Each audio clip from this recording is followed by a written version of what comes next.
that is the work. It's like, I know. Just tell me I'm pretty and you want my body. I know. I mean, that you love me and twirl my hair. But the thing is, like, a million people would tell you you're pretty and they want your body. And it's one is too many and 1,000 is never enough. Concept like of addiction. Fuck. Excuse me. It's so true, though. Disclaimer. This channel is for informational and educational purposes only.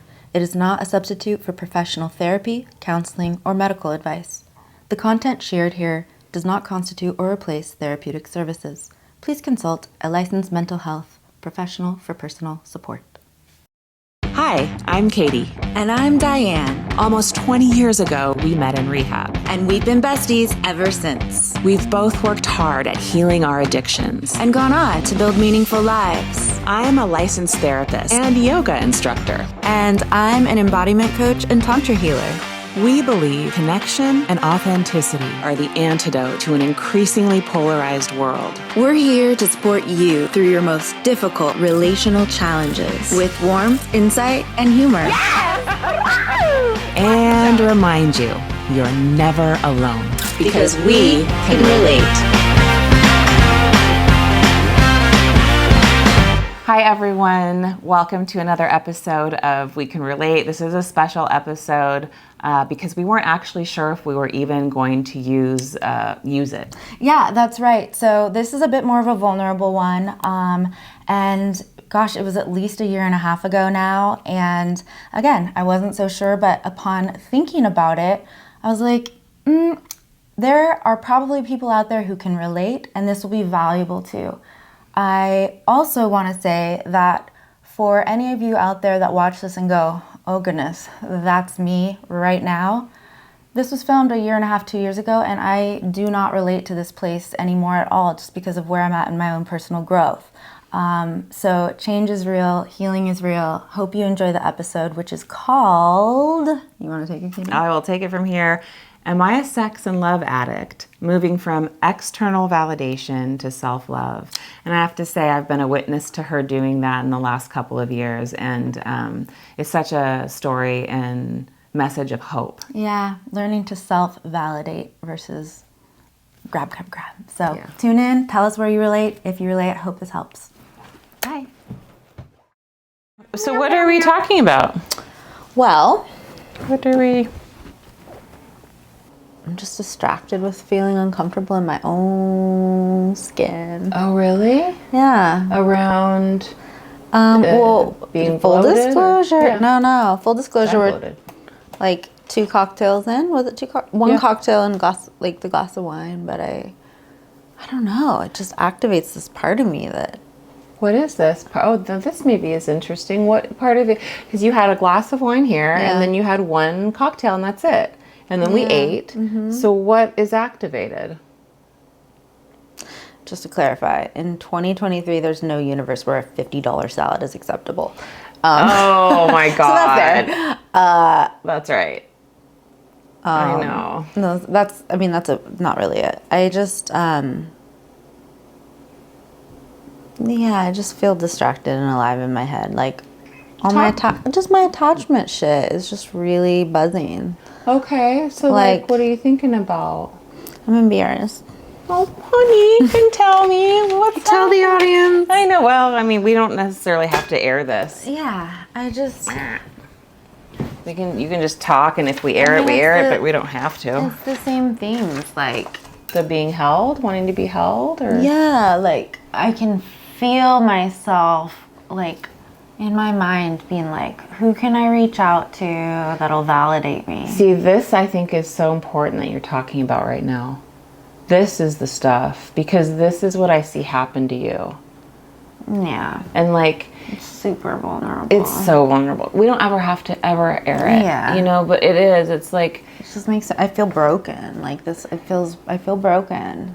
And you're not. It's just like that's... Of course you're looking to reach out. There's a need there that hasn't been healed. Yeah. Right? That like, and I think when we have a drink or two, you know, these certain defenses go down or desires, your inhibitions go down. So maybe you're more in touch with your want of that, you know, that connection and the playmate. And I think it's so normal that when people drink, they get loose. Yeah. they get loose, but also just that like we become more vulnerable or more, we want more connection a lot of the time. And I don't think that's anything wrong with that. Yeah. I have jokingly said for a long time that I only drink on dates because it makes me a little randy. But it's deeper than that. Yeah. I don't just get randy. It's like I want to play and dance and be free and like make love, and I get in the romance, like not just the romance, but the inhibitions and the all the wounding and stuff around. I don't know. I can just kind of I don't know if it's be in the fantasy or abandon the trauma. Yeah. Or both. Or both. And so it's just interesting because, I generally have noticed this has been a pattern. I don't really have a great time if I get buzzy without the, some type of Sexual, sensual, some kind of energy. And it's not just because hooking up doesn't do it. It's some type of, energy. I get thirsty energetically for emotional relatedness with the masculine or something. I don't really understand. I just feel really icky. I feel ashamed at not feeling whole on my own. Nobody's whole on their own yet. I mean, they say unless that. they're Buddha. Okay, let me think about what you're saying though, because I think so the playful energy, it's interesting because that feels different than the need for validation. Yeah, the part of me that wants to twirl and wear sparkly things and blah, but also really okay, maybe this is good. Really be in my fiery, wild, watery, feminine, just wants to with all the and with that really comes a strong craving for the divine masculine to ground and hold the container. And maybe that's part of it. Wanting the yin to that yang or something of I want to just be wild and free and then held and safe to know I can. Sense. Yeah, that makes sense. And that you aren't yet able to hold yourself in that. Like me. And I think that's there's so many things there's so many things we're not able to hold ourselves in yet, I think, in various ways. And maybe that's the thing, is the wish that someone else could hold you so you could be free, rather than trying to stay connected to I have to find a way to be free and contain myself. Oh, wow. Ooh. Because how freaking hard is that? Well, I don't really have a lot of experience with that. But that's, your work, that's some of your inner work right now. And that's a lot of it that's a big thing. Hold on. How do I? This is good. She's good. Call her. Contain. I like that. Yeah. How do I contain myself? How do you contain yourself? And for the part of you that's been uncontained, that's been free in a certain way for so long, right? But longing for boundaries always. But never had them. Never having them. That's such a deep need. And wanting that from the outside, I would say this too, in case we do air it, but is that's so normal to want the other, whatever is outside of us, to heal us. And I don't, but we heal through relationship. So that's, it's no person is an island. And simultaneously, we do have to practice and work on containing ourselves, holding ourselves, because the you that's been free for so long has been the you that's most in charge, right? And so if another part of you grows, then maybe your inner masculine that's going to be holding that. Yeah. The inner wild woman is not going to like that at first. Right. The My free inner spirit, wild woman is it's Kali Ma. It's it's that energy. You will not contain me. No, I will not be contained. I will not be contained. Yes. Yeah. Yes, and that's all valid. Yeah. Yeah, I was thinking while we were at dinner, because I could feel it coming of who can I text? Who can I call? Not for hooking up, but just to, I don't know, Yeah, I've seen this in you before after we go out, where it's like you go back into the rabbit hole of the phone of being, trying to get something from somebody. And so it's like, to me, it's actually, as your best friend, it's really relieving that we're talking about it and that you have this much awareness of it, because I think a lot of people don't know why they do these things. Yeah. And the fact that you're noticing is so important, the observing of what's happening, and to try to pull the shame off of it, because I can feel that there's a lot of shame here right now.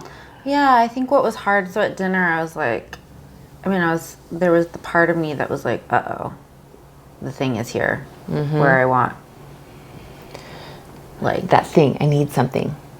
yeah. And like, knowing consciously it's not really the thing. I don't really want the thing. I don't have an emotionally soulful connection and lover or partner to play and merge with that is that healthy divine masculine. And also, just, this is helpful because it's helping me realize I don't have that. I haven't resourced that in myself or developed that in myself. And so at dinner, I was like, well, what could I do? Obviously, I'm not going to have a male, like, twirl partner or, like, that experience. So, to be wild woman with. So how can I, like, experience that with myself in a way that feels satiating?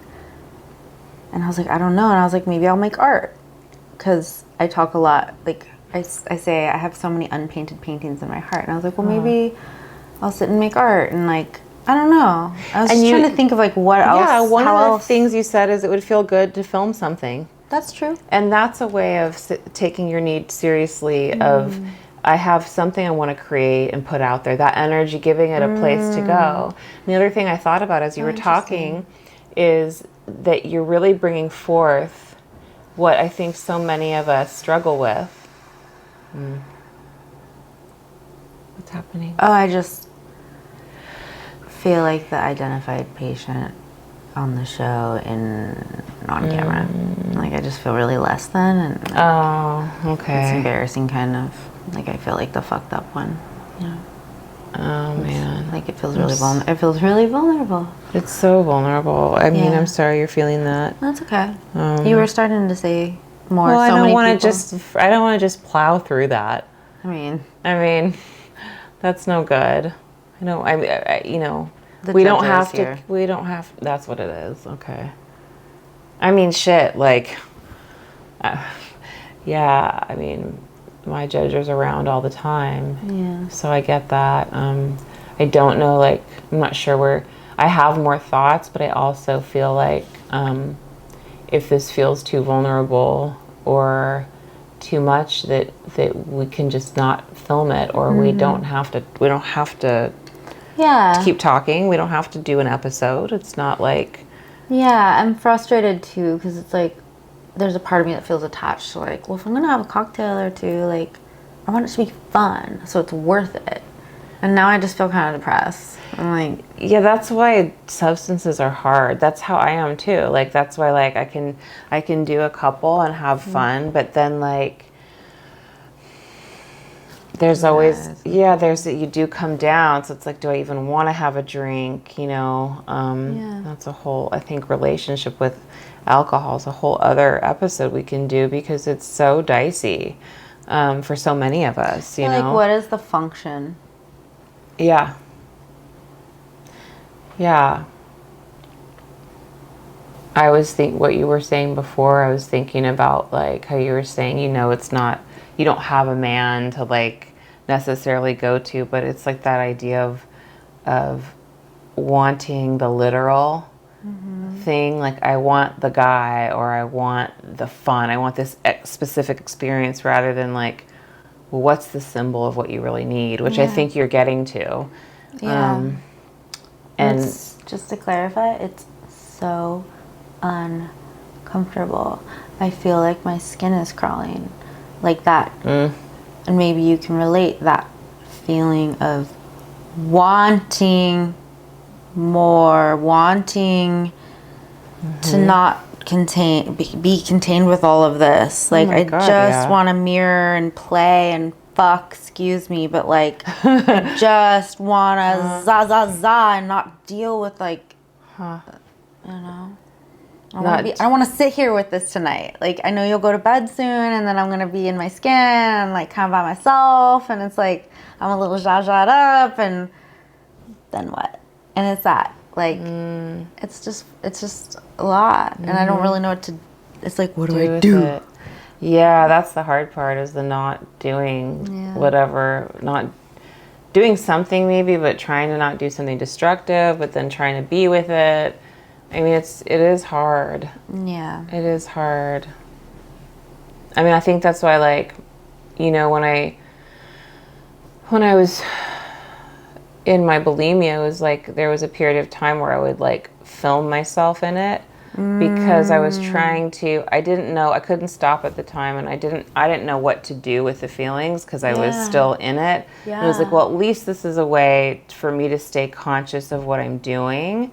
Oh, wow. But like, I was still doing the thing. Like, it was still really hard for me to, at that time, to be with the feelings. I'm a lot better at it now, but like, but even earlier today, what happened between us, and I snapped at you, and she asked me earlier today, like, what was going on, and I was like, I don't know, I'm frustrated, okay? And like, it took us a minute to come back from that, and like, it was so crazy to me that I didn't even know, like, I figured out what it was, but it took, I didn't know, because she said, you know, why didn't you speak into that, or why didn't you talk to me about that? And I told her, like, I didn't know.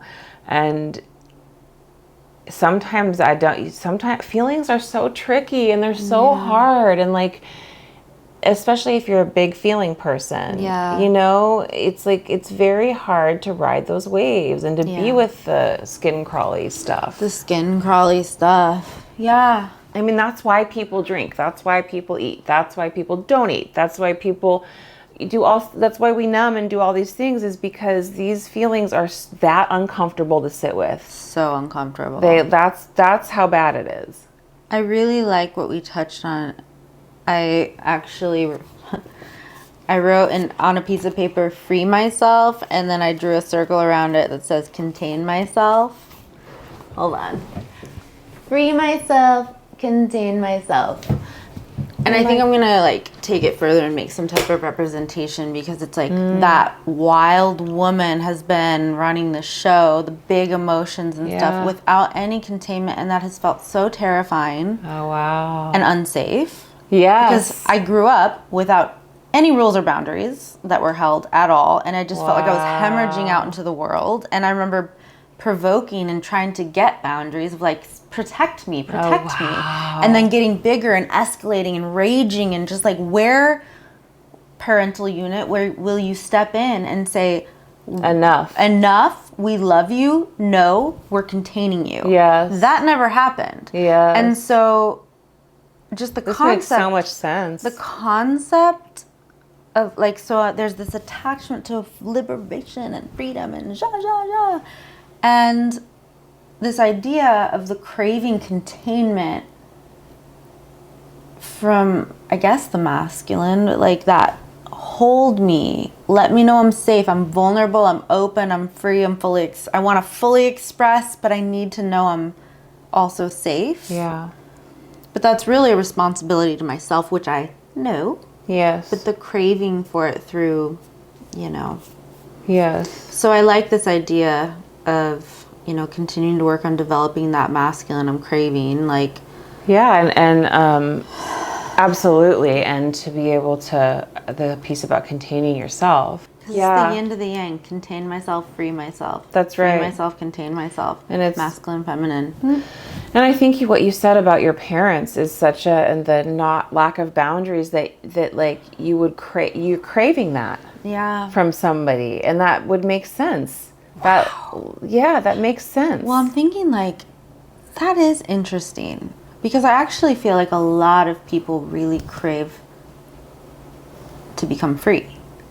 and Like it's too rigid. La la la, because they're so contained. Absolutely. In their rigidity. Yeah. And that's not me.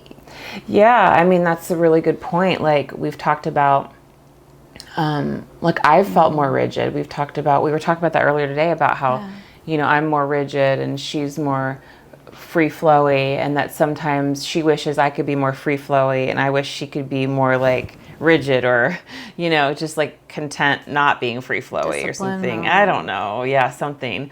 But it is interesting how trauma can be that you didn't have enough boundaries or any boundaries, or it could be that you were controlled and that you had to live a very certain way, and that it was you had to fit in this box and follow the rules and all of that. And sometimes it's a blend of both, right?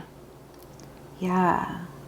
Well, yeah, thinking about how, like, what happens, a couple drinks in, I'm feeling the urge to act out. Yes. And that's old, like that. I want to act. It's, okay, I want to dance and spin and twirl and fuck, but it's like, I want to act out. And I want to get big. And I want that masculine to, like, contain it. Yeah. But it's not really through another man, because there's no part, it's so much deeper than that. It is. This has been since forever that I've longed to feel safe, held, grounded, which is very masculine energy. Yeah. Which is very different than gender, obviously, or not obviously. It's just really interesting. It is. Yeah, I'm thinking about what you're saying. The longing for that containment, and, you know, really that longing being projected onto something out there, and that search to get that need satisfied. Yeah. The attachment to that, as if that's the thing that fills the hole. That's like right. Addiction. Oh, the binging, purging, or the drinking, or the addiction behavior to plug the hemorrhaging hole of need. Yeah. There's a book over there, Addiction to Perfection, by Marion. Woodman? I think it's Marion Woodman. I don't know. It's down where here. it I remember is. seeing it. Is it? It's like a messed up. You wrote on the side. Yeah, the cover got worn out. Yeah. But anyways, it doesn't. I have to search for the thing I was looking for anyway. But within that book, she talks about. Here we go. She talks about. I doubt I'll find it. This is a loved book. It's a very loved book. It's one of my favorites. But she talks about the woman in the story, like really projecting the numinous, i.e. the self or the spiritual, onto like this muffin, and like, because the muffin becomes everything to this woman, like oh, I've got to eat the muffin. And I can just completely relate to that given my food stuff. It's like, this is going to be a magical experience with this muffin or cake Brownie. or whatever, the brownie. Yeah, and then you have it and it's not what you thought it was, because you were projecting something that is yours and belongs to you onto the muffin. And that's the same thing I think that's happening with what you're talking about. Well, what's tricky Let's see if I can find now, and one of the difficult things about the personal growth journey and becoming more conscious, is I actually know that. Yeah. It's not about the guy. It's not about getting dick down at the end of the night, excuse me. But like, it's not about that. Yeah. And I know that, but it's that drop of, okay, but now what? If I'm responsible for meeting that unmet part of myself, what does that even look like? How do I do that? How do I contain myself in a way that is satiating? Yeah. Because now I'm a little bit, and I want to act out, and I don't know. I mean, other than to not send the texts. Yeah, that's what you do. But what else? That's it for now. That's all you do. But then I'm uncomfortable. I know. But And what validation? I know. And that's the horribleness, is that is the work. It's like, I know. Just tell me I'm pretty and you want my body. I know. I mean, that you love me and twirl my hair. But the thing is, like, a million people would tell you you're pretty and they want your body. And it's one is too many and 1,000 never Never enough. Concept Like, of addiction. Fuck. Excuse me. it's so true, though. It's so interesting. Like, here's a piece about the muffin. I don't know. It doesn't really involve the masculine, but let's see. if I can find it. This is vulnerable stuff, you guys. It's so vulnerable. I'm ashamed. Aww. No, I mean, it's like healthy shame of just like, here we are dredging out the corpses of the soul, the unmet. Okay, so here's a piece We'll where do it one says, where we focus on all your stuff. What's that? We'll have to do one where we focus on, we dredge out Katie's. I'm more than happy to dredge out my shit. Like that's fine. I mean, I say that now, wait till it actually happens. But, okay. So long as she is obedient to a mother, actual or internal, who unconsciously wishes to annihilate her. That's so much in eating disorders, by the way. Can you repeat that? As long as she's... So as long as a woman, is obedient to a mother or girl, actual mother or internal mother, who unconsciously wishes to annihilate her, she is in a state of possession by the witch. She will have to differentiate herself out from that witch in order to live her own life. And I'm bringing this up because it's not exactly the same, but I think this might be, maybe it is, but it's the urge to go to the man would be similar to the negative mother, because I'll read this next piece and it'll make sense, hopefully. Only then will she be able to nourish herself and thereby transform a demonic ritual into a sacred one. The time may come when eating may simply be mundane, but until food loses its numinosity, eating for her will have to be a sacred rite. So wow. It's kind of like, to me, it reminds me of like what you just said about, but I don't want to be, what? So I just don't text them? Yep, that's exactly the work. You just don't text them, and how fucking horrible that is in that space of like, where the need is so alive, it's vibrating, it has not lost its numinosity yet. I'm activated. I want external validation in all the ways I'm familiar with, like to feed that part of like that little girl in me that's like, please just pick me, love me, choose me, want me, prioritize me, see me. Yes. Diane. It's very uncomfortable. I know. It really is. My analyst always said to me, like, this is the hardest work you'll ever do. And I say that to the people I see, and she still will say it to me. And it's an important reminder because it is very icky to sit with this type of stuff and try to work on transforming ourselves. Transmuting, transforming. Well, and what's interesting is, so why do we do it if it's so yuck? Because I know Katie well, and she's going to start to peter out in just a little bit because that's what I'm the night owl. She's the morning person and the early bird. Early bird, yeah. And then I'm going to be with myself and the feelings, and that's scary. And the part of me that's like, but I'm all done up for, I want to FOMO. And really, I think the healthiest thing would be to read or write or create art. We're doing this episode. Who knows if it'll ever get aired, but it's like, you're more of the painter, and the way I got through my bulimia and my other struggles as I was doing the work was to write poetry, and that was a way of releasing, and I would find that when I would write, I was much less likely to binge. Not that it was a perfect thing, but it was very helpful. Emotional purging in another form. And what's interesting is it's like these creative outlets don't maybe have the same pull of like that immediate, urgent, get me out of my skin now, but it's the teasing apart and the pulling apart. Yeah, it's such a good point. I remember trying to think of what else could I do besides this. Maybe I need a nice bath, or maybe I need to call somebody. And the part of me that just wanted what it wanted was like, it was enraged. And it's like, because nothing was going to give me the fix that particular behavior did for me. And I had to start to learn to be okay with it not being exactly the same. And that was really hard. Well, and to relate in a new way and to observe the function of the dysfunction. And I think what's uncomfortable, because for years, generally, I don't drink unless I'm on a date because it makes me randy. And then I have that outlet, that high, that fix, that dopamine hit of like a supercharged fun night. And I don't want that disappointment or that drop of not getting that because this sort of codependent trauma bond thing runs deep for me.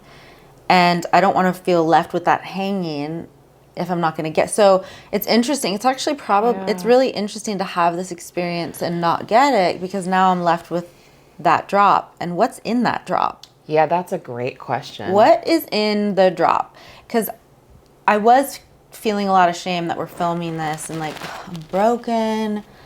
I'm in the healing world and like, here's this mess and it's bleh. Yeah. But the work is forever ongoing, and it's about meeting what's here now. Yeah. And this is a layer I've never even really considered as an issue. Wow. But in the discomfort of us going out, you going to bed early, we were talking during our little break here of, well, Katie's going to go to bed and I'm going to be left with myself. Like, what do? I don't know what to do. Yeah. I'm going to be alone. What do I do with this energy? And I think we spoke into that, like the libido and creative and moving it into something else, but recognizing that being that activated is dysfunctional. Yeah. And what's the function of that? Yeah. Like, where have I been running or escaping self? And there's a really good quote I'll bring in, but yeah. Yeah, and the idea of like, you know, the addict being like, when we're in our addictions, I think back, like my addict would be totally fine with like, oh, okay, go through the drive-through and do this, but it wouldn't let me write the poem. And so it's really interesting. It's like, oh, okay, this part of me is so in charge, or it's like, it's going to convince me to do this thing that's terrible for me and costs money and all these things I don't want to be doing, but it won't let me paint. What is that about? Well, Like, what is that? and I would think, oh, this just hit. Oh, this is so good. Because the function of the, I love that you love how good it is. It makes my heart happy. Oh, That's it's all. so good. And that you say more it. like aha moments. That's okay, great. so because I'm sitting here being like, well, what was the point? Like, what am I gonna do? It's not satisfying. If, excuse me, maybe I'm a sex and love addict. Probably, I don't want to look at that shit. Okay, that's All right. another day. Another day. But I'm just saying, if I'm not gonna get to have that and like go to bed feeling like ravished and sated and held, like, what am I gonna do? Fucking, excuse me, read? Sorry. I'm sorry. Read? Oh my That's God. not the same high. It's not the same high. It's not the same high. Or other addict behavior, also bulimic. Like, it's But not then the same. reading isn't meant to be a high. Well, or write or create art. It's just not, I mean, that's great, but that's not getting ravaged. Right. Yeah. But what's amazing is when you were saying, your addict behavior would let you go through the drive-through, Yeah. but not write a poem. Yeah. Because one is abandoning self and the other is meeting the self. That's right. So I'm like, ugh, That's right. I just want the escape of not having to face and meet the self That's right. through these behaviors that have the high dopamine hit. Yeah. And if I'm not going to get them, then I'm going to like be left to meet myself? Yeah. Well, maybe I'll just binge watch TV shows. Yeah. Or Yeah. XYZ, so that I don't have to be alone with these uncomfortable feelings that I don't even know what they are because they're so tangled and messy and probably go way back. Yeah, that's so true. So, I mean, yeah. I can relate to the binge watching stuff or the checking out with that too. It's just like, it's a numbing effect. And while I think maybe it's not numbing, it is numbing. What I was going to say is, I think sometimes we need to check out, but how is checking out different from numbing? And where can we give ourselves permission to be like, I'm binge watching and this is a self-care thing, and when is it, no, I'm doing this because there's a whole host of other feelings that I'm avoiding, and you can't always, I also believe that you can't always be processing your feelings 24/7, but capacity is real. Yeah, but that you do need to be taking them seriously, and I've learned the more that I avoid my feelings, the slower my life goes. Like, the slower I can't get to things. Like I have to stop, go back, process the feelings, then my life can move forward again. But if I'm sitting there avoiding or I don't know what they are, that's fine for me to not know, but it is going to hold me back until I tend to it. Absolutely. What we resist persists. Well, and that makes sense because, the reality is I want the divine conscious masculine. I want to be in my divine conscious feminine. And really what that means to truly be in that is the embodiment of both, a balance of both. Being in the freedom, being able to be free and contained all at once within oneself, whole within oneself. Yeah. And for that possible potential someday partner to have already done the work so that I don't then become some like archetypal mother, or like all those wounds. Yeah, that's right. Ugh. I think about it too, like that idea of marriage between logos and feeling, mind and feeling, right? Heart. Logos like, is mind. Yeah, it's like logic. It's like, masculine, feminine energies again. Yeah, like you said before, not gender. But those energies, they have to be, you hear a lot of people say, well, just follow your heart. And that's great, but the heart should be linked to the mind. Just like if you were only to follow the mind, that wouldn't be balanced. There wouldn't be the feeling. So I think it's this inner balance that we're all seeking and working on, and it's never perfect. And Addiction to Perfection, Marion Woodman, pick it up. It's a heavy Jungian analytic read, but it's good. Oh yeah. It was interesting. Katie shared one of her favorite quotes, and I looked over to the other page, and I went, oh, damn. So, all right. Might have some daddy wounds, father trauma stuff, attachment things of constantly, I love my dad, and he's very limited in his emotional capacity, and I grew up feeling perpetually invisible and totally unseen and unmet. 1,000%. So love you, that. Dad. Yeah. We're so good now in the ways we can, but okay, so that's there. And I say that because, here's the quote, ironically, at the core of that father-lover complex is the father God whom she worships and at the same time hates, because on some level she knows he is luring her away from her own life. Whether she worships him or hates him makes no difference, because in either case, she is bound to him with no energy going into finding out who she herself is. Oh, snap. Snap. Holy shit, that's Let's just read that one more time. Yeah, read it one more time. Ironically, at the core of that father-lover complex. So what would you say is the father-lover complex? I think it's daddy wounds, and I think it's the wounded masculine. How we project that into our relationships. Yeah, absolutely. Is the father God whom she worships and at the same time hates. On some level, she knows he is luring her away from her own life, which is that chasing, fulfillment. Please love me, please pick me. Right. It's what that he becomes the God that you must have, because otherwise you're not whole, and the muffin. He becomes the muffin. Yeah. Yes. Or that other thing that will then complete. And yes, consciously, cognitively, I know, everybody. And it's the embodiment. We're talking about the felt sense. Yeah. The deep-rooted trauma held in the body. Yeah. And that's been unresolved. And so that chasing, it's like he's learned that distraction, which is an episode we did, which is... And we were talking about earlier about the rabbit holes that you can get into. It's like there's that distraction that's pulling you away from your own life. Your life force energy. And the things, honestly, I actually want to be doing with my life is art, writing, reading, meditating. These are the things that really sustain and nourish me and make me feel whole, complete, and give me the life force. Libido, sacral energy, libido, it's that's our sacral chakra, is where our creativity lives. Yeah. We were just talking about that. Yeah. And that gets blocked, that life force libido, when I'm chasing the father God archetype, right? Archetype, yes. And neglecting myself, my own wholeness, my own healing, my own creativity, and inner resourcing. Yes. Oh, snap. Okay. I know. So good. I know, it's really good stuff.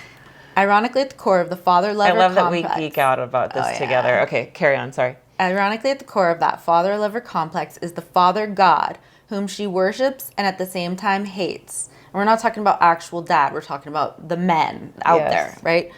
So she loves and worships and hates because on some level she knows he's luring her away from her own life. Codependency, what? Yeah. Whether she worships him or hates him makes no difference. Because in either case, she is bound to him with no energy going into finding out who she herself is. Who can relate? And it doesn't even have to be women pouring all of themselves into relationships with men. This can be any relationship where you were abandoning yourself to find wholeness or validation or fullness or please just love me, pick me. I think I worship you, but I also kind of hate you because I'm demoralizing myself at the expense of my own meaningful, fulfilled, creative life. That's right. Damn. That's a lot. It's a lot. I know. I was just thinking about my ex when you were talking about that and how, like, you know, part of my wounding is like I kept trying. If I just try hard enough, then he'll get it. He'll change. If I just keep trying, he said all these things. And it was like over those 2 years that we were together, I was drinking more at night. Like I had to start looking at my drinking. Like I was slowly dying, like who I was. And it was dying to trying to make this relationship work because, once I let that go and I realized this person is not able to meet me emotionally, they're not going to change. What they told me is not what they're actually doing in their behavior. I have to let go. I went right back to myself, not immediately, but I got everything back. And it was like, okay, because my energy was being so pulled into that other thing. And it's, and some of my stuff is like, please want to change, please want to change. Yes. Like how could you not want to change? Like I hate when people say, oh, never change, be exactly. I mean, I know what they mean. They mean it in good intentions, but to me, it's like, no, we're here to change and we're here to grow and like we're here to, and if you don't do that, if you don't want to explore yourself and know who you are, I'm just not interested anymore. That's all. But it's shit. It took me long enough to get to that. Well, and I think that's, for me, I'm like, I was asking if it's so ick and uncomfortable, ironically, to sit with myself and be in my art and my writing and my reading and my meditating. And how like you think, it's so funny how like you're like, oh, act as if that's bad. Well, like, it's not that it's bad, it's uncomfortable because I'm like, it's not getting... Yeah, it's not the other, it's not the other it's thing. It's not the drug. Yeah, the drug. That's why I said the high earlier, because it's a drug. Yeah. Yeah, and so I was like, okay, well, why? Like, because I was thinking, well, maybe I just won't drink anymore unless I'm on a date, like I said before, because then I get to bypass the uncomfortable feelings. And I can enable just being high and getting that fix. That fixes everything, right? No longer problematic. In summation, or kind of wrapping, why? What's the why? Why, if it's so ick and feels so yuck, why do this work? Like, why be with the uncomfortable feelings? Like, we're on the verge, we're wrapping it because Katie's got to go to bed. And I'm like... Just wind down. Yeah, wind down. Katie's got to start winding down. And it's still active. And why? Aww. Why not?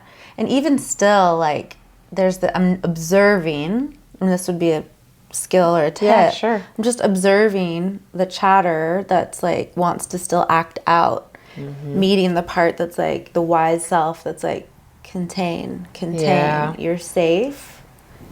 And how can I find space for the both? And it's like, what's the value? What's the why? What's the win? What's the gold in being with the ick and the discomfort and meeting these parts of ourselves? And I know how much you love this stuff. What do you think is that's a great question. Your why? Yeah. I think it's different for everybody. And I think, I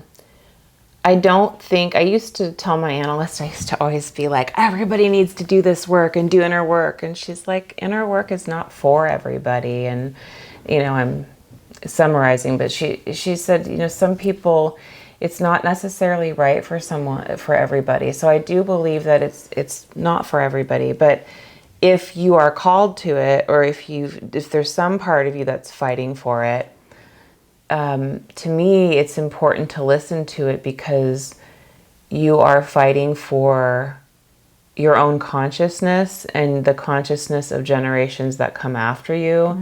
And you're fighting for a life that doesn't keep you mired in the ick. And what I've learned is that being able to handle feelings I couldn't handle before in a completely different way. It's like life doesn't necessarily get easier, but your ability to handle it brings you to new levels. And for me, like where I'm at now, us doing this together, you know, from where I came from, a waitress with 3 jobs who was binging and purging all day and using substances on the weekends and going nowhere. It's like once I started investing in myself, and really doing the hard work, I changed my life. And so for me, my why is because, you know, I guess ultimately I must somewhere think I'm worth it, even though that one's still hard for me to even say. Wow. Really? Yeah, I mean, yeah, in a way it's like... Interesting. It's hard to take in the good stuff. Like it feels braggy to me to be like, oh, I was here and I've done all these things. And I don't know, but also I want to own that and say, like, I was here and I have done all these things and I've worked my freaking ass off with these dialogues and this work with my person, and it's worth it. It's like who I've become. Yeah, I mean, the other part of me says who I've become, I love so much. She's, I don't know, she's worth it. And that little girl that didn't get those things she needed, I do feel like most of the time I'm able to give that to her. Like that's worth it. That's my why. That's beautiful. Yeah. And yeah, what's yours? For me, it's I have felt so mired. I love that word. Mired, oppressed. There has been so much discontent and numbness, this vacillating between the two, and not enough meaning. And because I've spent so much energy, effort, time, years running, and I've been doing the work of meeting myself because I want a meaningful life. I know I am here in learning to show up for myself, love myself, become fully expressed and liberated through facing, meeting, owning, embracing all these different aspects of myself into an integrated whole. I then rise and become capable of serving others, in leading with love in the way that I actually feel destined and called to as my genuine dharmic calling. Like I would not be satisfied with this life if I just went through it running, escaping, numbing, not facing this stuff. And so when you are sitting with those awful feelings, and when you feel the pull that you're observing to text or to whatever the thing is, your dharmic calling is why. And there's nothing that's worth more than that. There's no guy out there, or there's no substance that's worth more than that. No brownie. There's no brownie. And or it's fill in the blank. And it's very hard to sacrifice the immediate gratification for the long-term gain. For the long-term and the bigger, deeper goal. But when you can, what you get from it is so much more meaningful.